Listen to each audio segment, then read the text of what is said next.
اللہ کی سرتاب قدم شان ہے یہ، انسان نہیں انسان کوئی انسان ہے یہ۔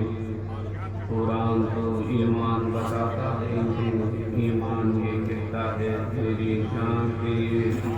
وقت آدم غمنے بے سر و ساما مدد، جبلئی دین مدد، کعبہ ایمان مدد، سرورا شاہ کریمہ دستگیرہ اشرفا، حرمت مجھے پیغمبر یک نظر گن سلیمان۔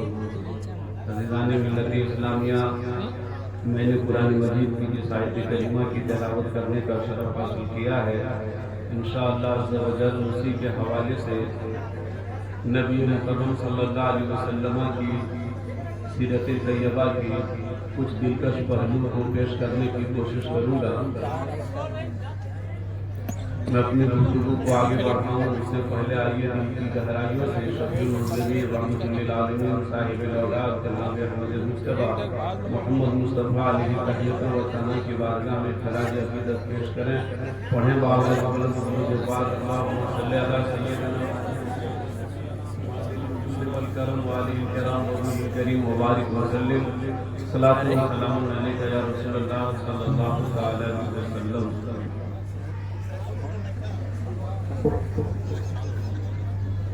اس نکاح مسنون کے موقع پر سیرت النبی صلی اللہ علیہ وسلم کا جلسہ کا انعقاد حضرت مولانا قربان علی فیضی داماد العالی نے کیا۔ دل کی گہرائیوں سے مبارکباد پیش کرتا ہوں اور اللہ کریم کی بارگاہ میں دعا ہے اللہ تبارک و تعالی اس پروگرام کو قبول فرمائے اور اس کے برکات و ثمرات سے ہم سبوں کو شاد فرمائے۔ ایک مرتبہ اور درود پاک پیش کریں۔ اللہم صلی علی سیدنا مولانا محمد مہدی موجود والکرم والہ کرام وابن کریم مبارک وسلم، صلاۃ و سلام علیک یا رسول اللہ صلی اللہ علیہ وسلم۔ عزیزان ملت اسلامیہ، میں نے اپنی تقریر کا عنوان مصطفیٰ کریم صلی اللہ علیہ وسلم کے اخلاق حسنہ کو بنایا، جبکہ مجھے اچھی طرح سے معلوم ہے کہ اخلاق مصطفیٰ صلی اللہ علیہ وسلم ایک ایسا عنوان ہے جس پر میں کما حق ہوں نہیں بول سکتا اور میں کیا کوئی نہیں بول سکتا۔ نبی کریم صلی اللہ علیہ وسلم کی سیرت طیبہ کا عرفان کما حق ہوں یہ انسان کے بس سے باہر ہے۔ کوئی انسان نبی کریم صلی اللہ علیہ وسلم کی سیرت طیبہ کو کما حق ہوں بیان نہیں کر سکتا۔ عزیزان ملت اسلامیہ، آپ خود سوچیں کہ جس عبد مقدم کی خلق کے حوالے سے اس کا معبود فرمائے کہ وَإِنَّكَ لَعَلَىٰ خُلُقٍ عَظِيمٍ، اے محبوب آپ اخلاق عالیہ پر فائز ہیں، آپ کا اخلاق بہت بلند ہے، تو اس محبوب مکرم کی اخلاق کی عظمتوں اور اس کی رفتوں کا کوئی اندازہ نہیں لگا سکتا۔ نبی کریم صلی اللہ علیہ وسلم کی سیرت طیبہ یہ انسان کما حق ہو اس کا ادراک نہیں کر سکتا۔ یہی وجہ ہے کہ نبی پاک صلی اللہ علیہ وسلم کی حیات طیبہ کو دیکھتے ہوئے، نبی کریم صلی اللہ علیہ وسلم کی زندگی کے کمالات کو دیکھتے ہوئے فرشی بھی حیران تھے اور عرشی بھی حیران تھے، زمین والے بھی حیران تھے مقام مصطفیٰ کے آگے اور آسمان والے بھی حیران تھے۔ فرشتے بھی کہہ رہے تھے کہ اللہ ہی جانے کون بشر ہے، اور صحابہ بھی کہہ رہے تھے کہ اللہ ہی جانے کون بشر ہے۔ یہ نبی مکرم ہے جو چٹائی پر لیٹتے ہیں تو عام بندوں کی طرح ان کے جسم اقدس پر بھی چٹائی کے نشان ابھر آتے ہیں، لیکن شکل بشر میں ایسا پیکر نور ہے کہ معراج کی رات ساتوں آسمانوں سے عبور کرتے ہوئے سدرۃ المنتہا پار کرتے ہوئے اللہ کے جلووں کے اتنے قریب ہو جاتے ہیں، اتنے قریب ہو جاتے ہیں جسے زبان قدرت نے دنا فتد اللہ فتانا قابا قوسین و ادنی سے تعبیر کیا۔ تو یہ منظر دیکھ کر صحابہ بھی حیران تھے کہ اللہ ہی جانے کون بشر ہے۔ کبھی ہم دیکھتے ہیں کہ یہ طائف کے میدان اللہ کے دین کی تبلیغ کے لیے نکلتے ہیں، ظاہراً اتنے مجبور معلوم ہوتے ہیں کہ ان پر پتھر پھینکا جاتا ہے، لہو لہان ہو جاتے ہیں، لیکن یہی نبی مکرم کبھی انگلی کا اشارہ کرتے ہیں تو اختیار کا عالم یہ کہ ڈوبا ہوا سورج پلٹ آتا ہے، چاند دو ٹکڑوں میں بٹتا ہوا نظر آتا ہے، دودھ کے پیالے میں انگلی رکھ دیتے ہیں تو 70 صحابہ سیراب ہوتے ہوئے نظر آتے ہیں۔ حضرت جابر رضی اللہ تعالیٰ عنہ کے یہاں ہانڈی میں لعاب دہن ڈال دیتے ہیں تو سینکڑوں صحابہ اکرام شکم شیر ہو کر ہوتے ہیں۔ تو نبی کریم صلی اللہ علیہ وسلم کی زندگی نے فرشیوں کو بھی حیران کر دیا تھا اور عرشیوں کو بھی حیران کر دیا تھا، اور سب یہی کہہ رہے تھے کہ اللہ ہی جانتا ہے محمد صلی اللہ علیہ وسلم۔ تو نبی کریم صلی اللہ علیہ وسلم کی زندگی کا عرفان کوئی انسان نہیں کر سکتا۔ اور عزیزان ملت اسلامیہ، نبی کریم جو قدرت کے سب سے عظیم شاہکار ہے، قدرت نے تمام جلال آفرینیاں اس عظیم ہستی کے اندر جمع فرما دی، اور جسے اللہ پاک نے تمام خوبیوں سے آراستہ کیا، تمام فضائل سے آراستہ کیا، اسی عظیم ہستی کی زندگی کو رہتی دنیا تک کے انسانوں کے لیے اسوہ حسنہ رب کریم نے قرار دیا اور فرمایا لَقَدْ كَانَ لَكُمْ فِي رَسُولِ اللَّهِ أُسْوَةٌ حَسَنَةٌ۔ کہ میرے بندو، تمہارے لیے میرے محبوب کی زندگی اسوہ حسنہ ہے۔ مطلب کیا ہے؟ انسان کامیابی چاہتا ہے، انسان کامرانی چاہتا ہے، فلاح و نجات چاہتا ہے، گھاٹے سے نکلنا چاہتا ہے، نقصان سے نکلنا چاہتا ہے، خسارے سے نکلنا چاہتا ہے، تو بندوں کے پاس ایک ہی راستہ ہے، مصطفیٰ جان رحمت صلی اللہ علیہ وسلم کی حیات طیبہ کو سامنے رکھے اور انہی کے زندگی کے مطابق اپنی زندگی گزارے، اس کی دنیا بھی سنور جائے گی اور اس کا عقبہ بھی سنور جائے گی۔ عزیزان ملت اسلامیہ، آپ غور کریں، ہمارے لیے نبی پاک کی زندگی کو اسوہ حسنہ ہمارے معبود نے قرار دیا۔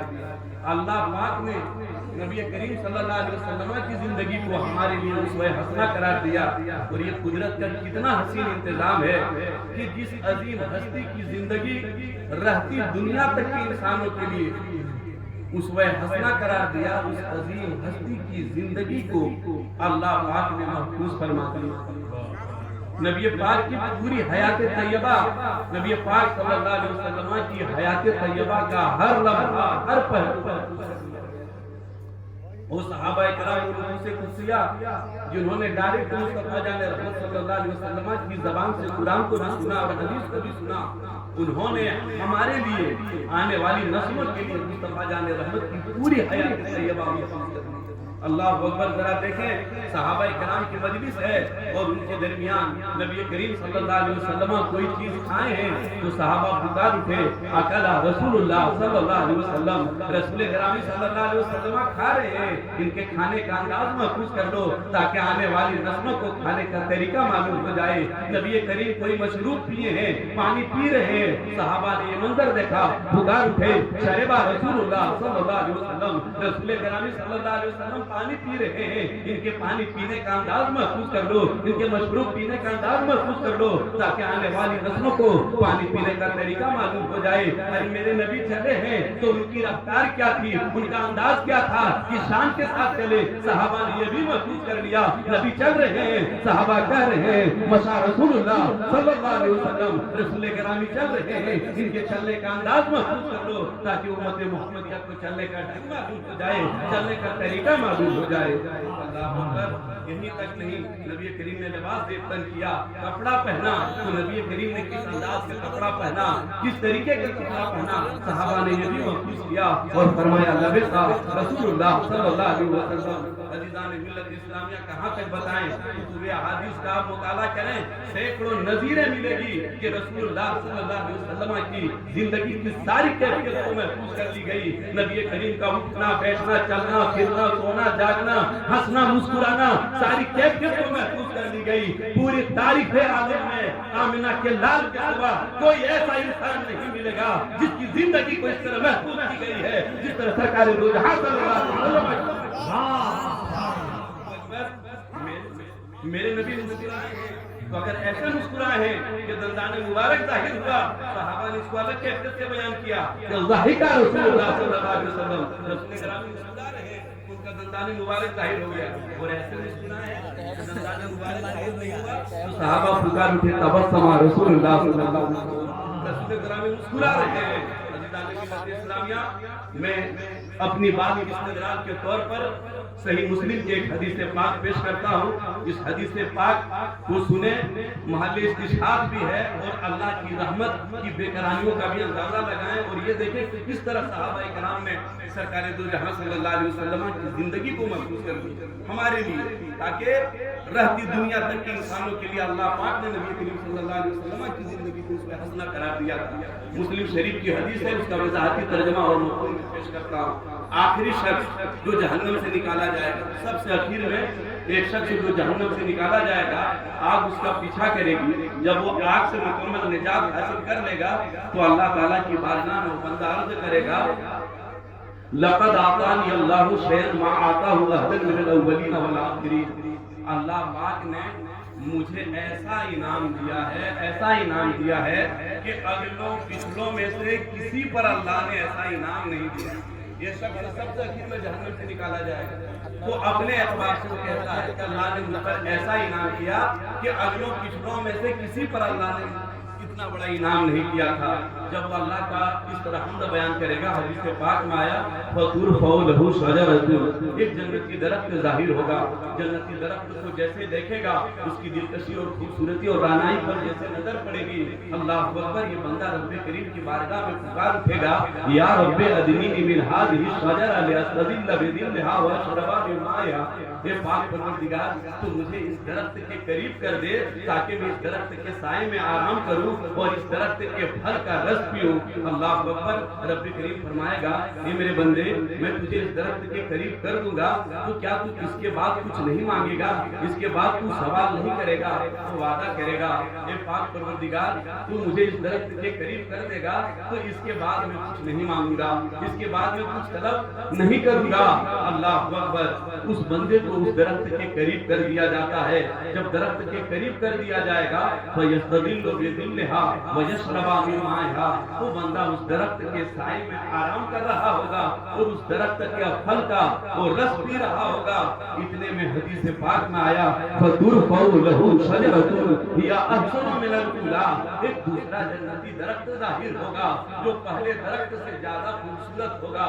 اس درخت پر جیسے نظر پڑے گی پھر وہ پکار اٹھے گا, یا رب ادنینی من هذه الشجرة لأستظل بظلها وأشرب من مائها. اللہ اکبر, اس دوسرے درخت کے قریب کو اللہ پاک سے پہنچا دے گا.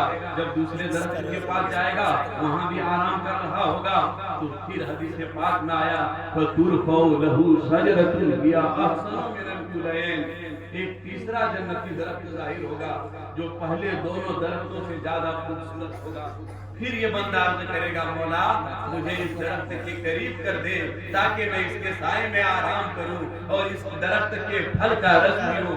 اللہ پاک فرمائے گا, اے میرے بندے, ابھی تو نے وعدہ کیا تھا کہ اس کے بعد میں نہیں مانگوں گا, لیکن اللہ تعالیٰ اس کے عذر کو قبول فرما لے گا, کیونکہ وہ جنتی درخت دیکھ رہا ہے, ایسی چیز دیکھ رہا ہے کہ انسان صبر نہیں کر سکتا ہے.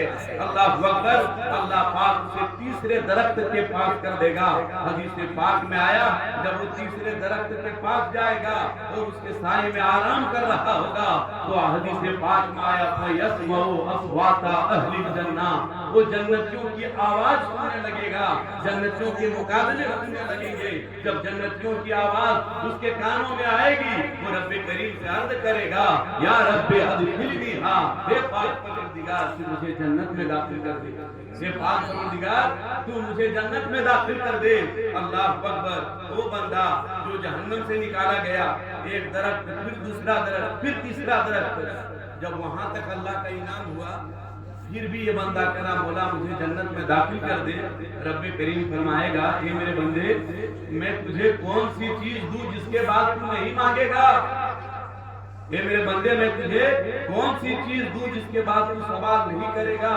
اور رب کریم فرمائے گا, أَيُرْضِيكَ أَنْ أُوتِيَكَ الدُّنْيَا وَمِثْلَهَا مَعَهَا, اے میرے بندے, کیا تو راضی ہو جائے گا جتنی بڑی دنیا تھی, دنیا کی 2 گنی جگہ میں تجھے جنت میں دے دوں, تو کیا اس کے بعد نہیں مانگے گا. اللہ اکبر, رب کی طرف سے جب یہ رحمت برستی ہے تو وہ بندہ جو جہنم میں تھا, پہلے درخت تو دوسرا درخت اب جنت میں جا چکا ہے, رب فرما رہا ہے جتنی بڑی دنیا اس کی 2 گنی جگہ دے دوں تو نہیں مانگے گا. اس گنہگار کو یقین نہیں ہوگا کہ یہ کیسے ہوگا میرے ساتھ. میں تو بڑا گنہگار ہوں، اتنی بڑی جگہ مجھے کیسے ملے گی؟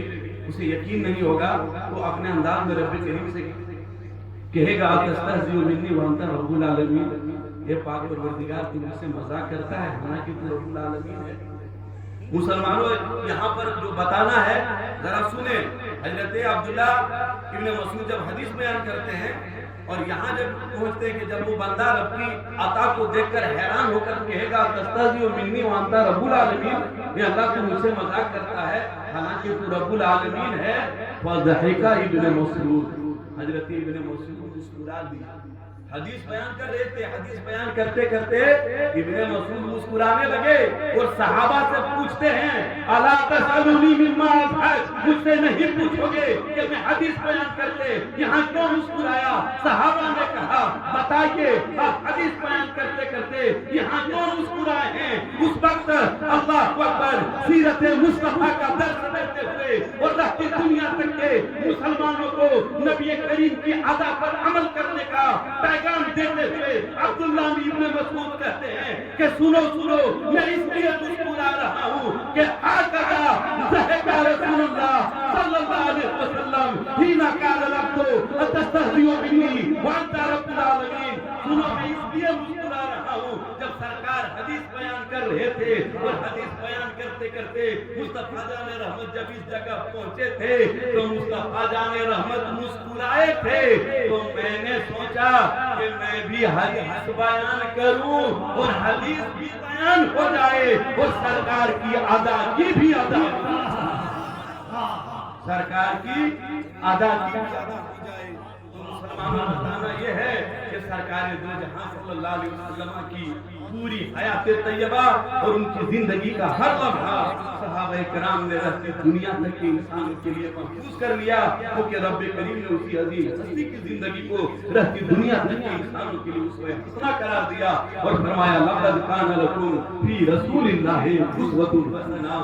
عزیزان ملت اسلامیہ، اسی عظیم ہستی کی زندگی کی کچھ دلکش پہلو آپ کے گوش گزار کرنا چاہتا ہوں۔ عزیزان ملت اسلامیہ، دیکھیں پہلی وحی جب نازل ہوئی تھی نبی کریم صلی اللہ علیہ وسلم غار حرا میں تھے، تقاضے بشریت کے تحت تھوڑی سی گھبراہٹ ہوئی، آپ گھر آتے ہیں اور حضرت خدیجہ کبریٰ رضی اللہ تعالیٰ عنہا سے کہتے ہیں زملونی یا خدیجہ، اے خدیجہ مجھے چادر اڑھاؤ۔ وہی نازل ہوئی تھی پہلی مرتبہ، تقاضے بشریت کے تحت تھوڑی سی گھبراہٹ ہوئی، کیوں نہ ہو؟ قرآن اترا جس کے بارے میں قرآن نے کہا کہ پہاڑ پر اترے تو ریزہ ریزہ ہو جائے، وہ مصطفیٰ جان رحمت کے قلب آتا رہا، پر قرآن کا نزول ہو رہا تھا، تھوڑی سی گھبراہٹ ہوئی۔ آپ آتے ہیں حضرت خدیجہ کبریٰ سے کہتے ہیں کہ مجھے چادر اڑھائیے اور پورے غار کا واقعہ سناتے ہیں۔ آپ ذرا غور کریے حضرت خدیجہ کبریٰ نے کیا کہا، جس کو امام بخاری نے صحیح بخاری میں اور امام مسلم نے صحیح مسلم میں روایت کی ہے۔ نبی پاک صلی اللہ علیہ وسلم کی سیرت حضرت خدیجہ کبریٰ رضی اللہ تعالیٰ عنہا بیان کرتی ہے۔ جب غار کا واقعہ سناتے ہیں نبی کریم صلی اللہ علیہ وسلم تو حضرت خدیجہ کبریٰ کہتی ہے کلا واللہ یحزیک انک لتصل الرحم وتحمل الکلا وتکسب المعدوم وتقری الضیف وتعین علی نوائب الحق۔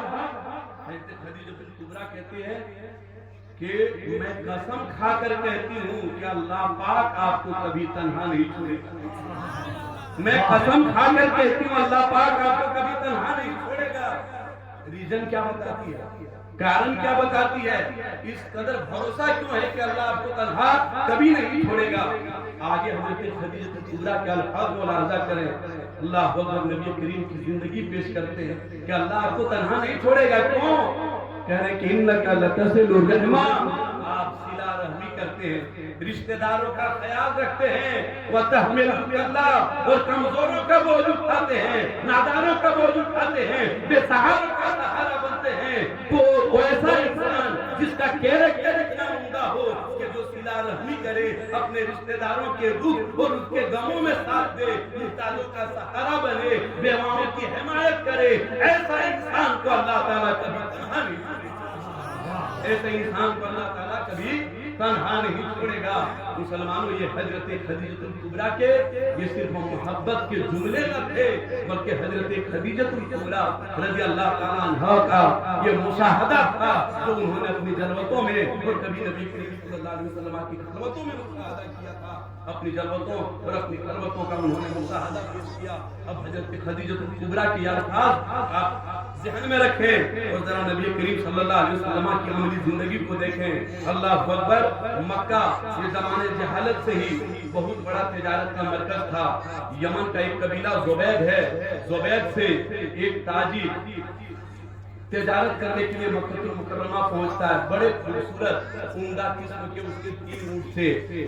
یمن سے وہ تجارت کرنے کے لیے مکہ المکرمہ پہنچتا ہے، تجارت کے لیے آیا تھا۔ 3 عمدہ قسم کے اونٹ لے کر بازار مکہ پہنچتا ہے۔ بازار مکہ میں 3 اونٹ رکھے گئے، واقعی میں اونٹ بڑے خوبصورت تھے، گاہک آ رہے تھے، قیمت لگا رہے تھے۔ اتنے میں مکہ کا سب سے بڑا چودھری شیطان مکہ ابو جہل بازار میں آتا ہے اور زبیدی سے کہتا ہے، یمن سے جو تجارت کے لیے آیا تھا ایک بڑا نفع کمانے کی امید لے کر آیا تھا۔ اس سے آ کر کہتا ہے، زبیدی تمہارے اونٹ تو بڑے خوبصورت ہے، کتنی قیمت لوگی؟ اس نے قیمت لگائی کیونکہ دوسرے ملک سے تجارت کے لیے آیا تھا، اونٹ بھی بڑے خوبصورت تھے۔ توجہ کے ساتھ سنیں، سرکار دو جہاں صلی اللہ علیہ وسلم کی زندگی کا کچھ اہم پہلو پیش کرنا چاہتا ہوں اور اس پر اپنے معاشرے کا جائزہ لیں۔ تو 3 اونٹ لے کر نبی کریم صلی اللہ کے زبیدی 3 اونٹ لے کر مکہ المکرمہ پہنچتا ہے۔ ابو جہل نے جب پوچھا تو زبیدی نے بتایا میں اتنی قیمت میں یہ اونٹ دوں گا۔ تو جتنی قیمت اس نے لگائی اس کا 1/3 حصہ یعنی 3 گنا کم کر دیا۔ ابو جہل نے کہا اتنے میں دو گے تو ٹھیک ہے ورنہ میں نہیں لوں گا۔ اللہ اکبر، اس نے کہا کہ میں اتنی کم قیمت میں اونٹ نہیں بیچ سکتا ہوں، تو دوسرے ملک سے آیا تھا۔ ابو جہل مسکرا کر چلا جاتا ہے اور اپنی مسکراہٹ سے اعلان کر رہا تھا کہ مکہ کی کسی شخص کے اندر اتنی ہمت نہیں ہے کہ مجھ سے زیادہ قیمت دے کر اب تمہارے اونٹ لے۔ اب ہوا کیا، شام ہو گئی، ایک آدمی بھی اس کا اونٹ خریدنے کے لیے آگے نہیں بڑھ رہا۔ وہ آدمی مجبور ہو کر مکہ کی گلیوں میں آتا ہے، سرداران مکہ کے پاس فریاد کرتا ہے کہ اے لوگوں، میں ایک پردیسی انسان ہوں، غریب الوطن انسان ہوں، تجارت کے لیے تمہارے یہاں آیا تھا، فلاں شخص نے مجھ پر ظلم کیا، تم میری مدد کرو۔ اللہ اکبر، جیسے ہی نام سنتا ہے ظلم کرنے والا مکہ کا سب سے بڑا چودھری ابو جہل ہے، منہ میں تالا لگ جاتا ہے، کوئی اس شخص کی حمایت کے لیے آگے نہیں بڑھتا ہے۔ اللہ اکبر، اور اخیر میں اس کی نظر فقیروں کا ملجا، غریبوں کا ماوا رحمت للعالمین صلی اللہ علیہ وسلم کی طرف اٹھتی ہے۔ نبی کریم صلی اللہ علیہ وسلم حرم کعبہ میں اپنے صحابہ کے ساتھ جلوہ گر تھے۔ نبی کریم صلی اللہ علیہ وسلم کے پاس پہنچ کر یہ سارا ماجرا سناتا ہے کہ فلاں شخص نے مجھ پر ظلم کیا۔ نبی کریم صلی اللہ علیہ وسلم فرماتے ہیں، من ظلمک، اس شخص نے تم پر ظلم کیا، نام لیتے ہیں کہ ابو جہل نے مجھ پر ظلم کیا، سارا واقعہ سناتے ہیں۔ نبی کریم صلی اللہ علیہ وسلم اٹھتے ہیں کہ چلو میں تجھے انصاف دلاتا ہوں۔ اللہ اکبر، اور نبی کریم صلی اللہ علیہ وسلم آ کر زبیدی سے 3 اونٹ خرید لیتے ہیں۔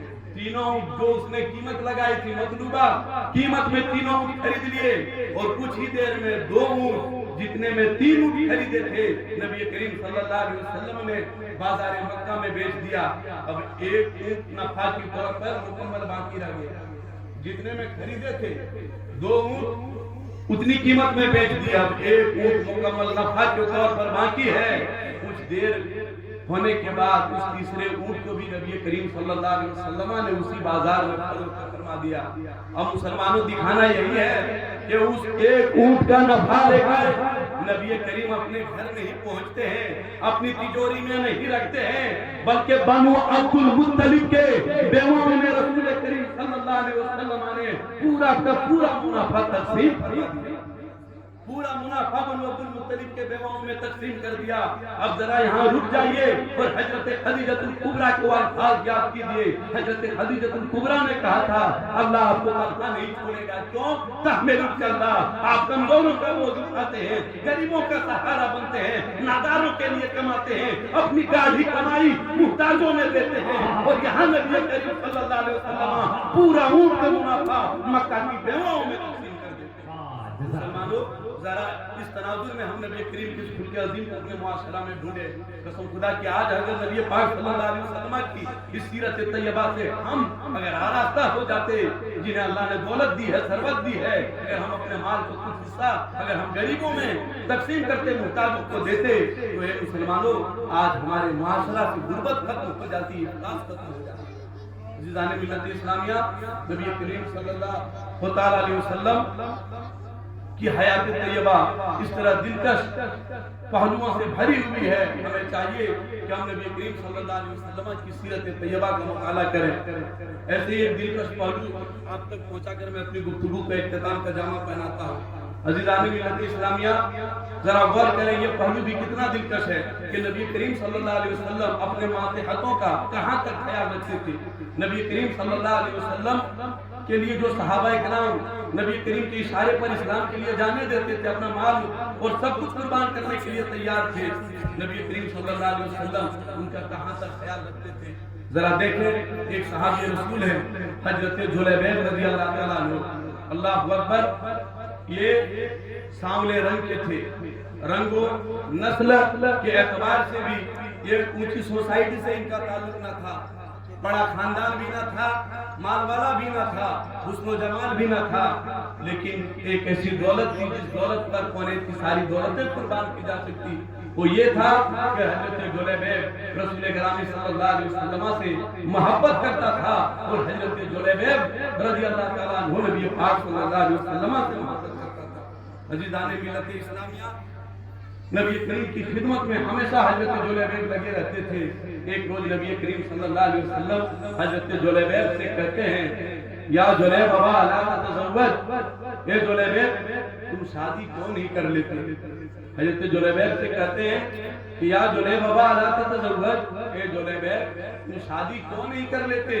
تو حضرت جلیبیب نے کہا, یا رسول اللہ مجھے بیٹی کون دے گا, نہ میں خوبصورت ہوں, نہ میرے پاس مال و دولت ہے, نہ میرا خاندان بڑا ہے, مجھ سے کون شادی کرے گا.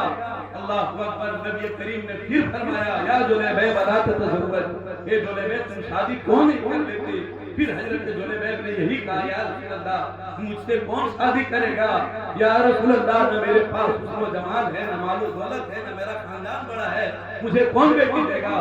قربان جائیے رحمت للعالمین پر. اللہ اکبر, پھر نبی کریم فرماتے ہیں, یا جلیبیب لا تتزوج, اے جلیبیب تم کیوں نہیں شادی کر لیتے. اللہ اکبر, پھر حضرت جلیبیب نے وہی جواب دیا. اللہ اکبر, حضرت جلیبیب چلے جاتے ہیں. کچھ دنوں کے بعد حضرت جلیبیب لوٹ کر آتے ہیں, اور اس وقت نبی کریم صلی اللہ علیہ وسلم حضرت جلیبیب سے کہتے ہیں, اے جلیبیب جاؤ فلاں انصاری کے گھر جاؤ اور کہنا کہ رسول اللہ صلی اللہ علیہ وسلم نے تمہیں سلام بھیجا ہے, اور رسول اللہ صلی اللہ علیہ وسلم نے کہا ہے, فرمایا ہے کہ تم اپنی بیٹی کی شادی مجھ جلیبیب سے کرا دو. اللہ اکبر, اتنا سننا تھا کہ خوشی سے جھوم اٹھا.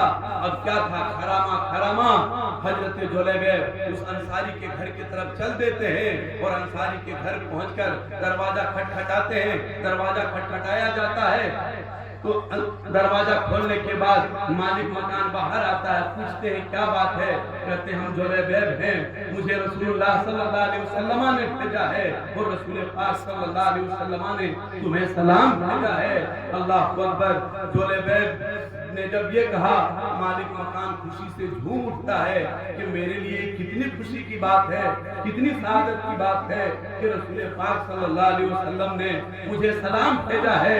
اللہ اکبر, اور پھر حضرت جلیبیب آگے کہتے ہیں سلام بھی بھیجا ہے, اور ساتھ میں رسول اللہ صلی اللہ علیہ وسلم نے یہ بھی فرمایا ہے کہ تم اپنی بیٹی کی شادی مجھ جلیبیب سے کرا دو. اللہ اکبر, یہ سننے کے بعد پاؤں پہلے اس کی زمین کھسک جاتی ہے. کہتا ہے ٹھیک ہے, میں اپنی اہلیہ سے مشورہ کر کے آتا ہوں, پھر بتاتا ہوں. وہ اندر جاتا ہے, اپنی اہلیہ سے کہتا ہے فلاں شخص جو آیا ہے رسول اللہ کا سلام لایا ہے, اور رسول اللہ کا پیغام لایا ہے کہ ہم اپنی بیٹی کی شادی جولیبیب سے کرا دیں. بی بی کہتی ہے نہیں ہم اب جولیبیب سے اپنی بیٹی کی شادی نہیں کرائیں گے. وہ شخص کو ہم نہیں جانتے ہیں، نہ ان کا خاندان والا ہے نہ مال و دولت والا ہے، ہم اس کے ساتھ شادی نہیں کرائیں گے. جب میاں بی بی کی یہ باتیں ہو رہی تھی، یہ سارا واقعہ اس کو عفت معاف خاتون وہ سعادت مند لڑکی دروازے کے پاس کھڑے ہو کر سن رہی تھی. اللہ اکبر. آگے بڑھتی ہے، نیچی نگاہیں کرتی ہوئی وہ خاتون کہتی ہے اتریدون ان تردوا علی رسول اللہ صلی اللہ علیہ وسلم امرہ. اے میرے بھائیو کریمین، کیا آپ لوگ رسول اللہ صلی اللہ علیہ وسلم کے مشورے کو ٹالنے کی کوشش کر رہے ہیں؟ اے میرے بھائیو کریمین، ایسا ہرگز نہ کریں. رسول اللہ صلی اللہ علیہ وسلم کا مشورہ ٹالنے کی کوشش نہ کریں. وہ رحمت للعالمین ہے. ادفعونی فإنہ لن یضیعنی. مجھے رسول اللہ کے حوالے کر دو، وہ رحمت للعالمین ہے. وہ مجھے ضائع نہیں کریں گے، وہ مجھے برباد نہیں کریں گے. انہوں نے جو رشتہ ڈھونڈا ہے اسی رشتے میں ہمارے لیے برکت ہے، اسی رشتے میں ہمارے لیے عافیت ہے. اللہ اکبر. اے مسلمانوں، ذرا دیکھیں اور اسلامی بہنیں بھی ذرا اس پاکیزہ خاتون کے جواب کو سنیں. وہ پاکیزہ خاتون کہتی ہے آپ اس لیے تردد کر رہے ہیں کہ جولیبیب خوبصورت نہیں تو جولیبیب کے پاس حسن و جمال نہ ہے تو نہ صحیح. جولیبیب کے پاس مال و دولت نہیں ہے تو نہ صحیح. جولیبیب کا خاندان بڑا نہ ہے نہ صحیح. لیکن یہی میرے لیے کتنی سعادت کی بات ہے کہ ہر بیٹی کا رشتہ اس کے احباب اور اس کے باپ ڈھونڈتے ہیں. میرا رشتہ کائنات کے امام رسول پاک صلی اللہ علیہ وسلم. یہ میرے لیے کتنی سعادت کی بات ہے. اور خاتون کہتی ہے ادفعونی الی رسول اللہ صلی اللہ علیہ وسلم فإنہ لن یضیعنی. مجھے رسول گرامی صلی اللہ علیہ وسلم کے حوالے کر دو، رسول گرامی صلی اللہ علیہ وسلم مجھے ضائع نہیں کریں گے. عزیزان ملت اسلامیہ، اس تناظر میں دیکھیں جب رسول پاک صلی اللہ علیہ وسلم کے اس فیصلے پر اس گھرانے نے عمل کیا، رسول پاک صلی اللہ علیہ وسلم نے دعا کی تو وہ گھرانہ جو سب سے کمزور گھرانہ تھا مدینہ میں سب سے مالدار گھرانہ ہو گیا، خرچیلا گھرانہ ہو گیا. عزیزان ملت اسلامیہ، اس تناظر میں مبارکباد پیش کرتا ہوں جو مولانا قربان علی صاحب کو اور لڑکی کے والد صاحب کو کہ آپ نے اس دور میں جو مادیت کا دور ہے ایسی گھڑی میں